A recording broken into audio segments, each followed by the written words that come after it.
निर्वाचन विचारक मंडल और आगे प्रस्ताव प्रतिनिधि भाई होगी मु वीरेंद्र प्रसाद त्रिपाठी आज रही प्रथम प्रतियोगिता स्वच्छ निर्वाचन युवगोष्ठी स्वच्छ निर्वाचन युवगोष्ठी भूमिका गुरुत्वपूर्ण की संपूर्ण पर भारतवर्ष यार इतिहास अत्यंत प्राचीन एवं अत्यंत ज्ञान अनेक राजवंश शासन करी शेष इंग्रेज मान भारत को शासन करी भारत स्वायत्ता लाभ कला 1947 मसीहा 15 तारीख 1950 मसीहा जनवरी 26 तारीख भारत पृथ्वी सर्वबृहत गणतंत्र राष्ट्र परिणत है एवं भारत सर्वबृहत लिखित सांविधानिक राष्ट्र रूप में परिगणित है किंतु दुखर कथा यह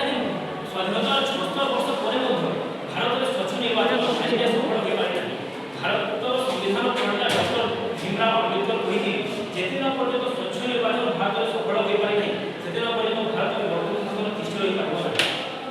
भारत संविधान 324 गोटे निर्वाचन आयोग गठन कर जहाँकि से निर्वाचन आयोग को स्वच्छ और निर्भय निर्वाचन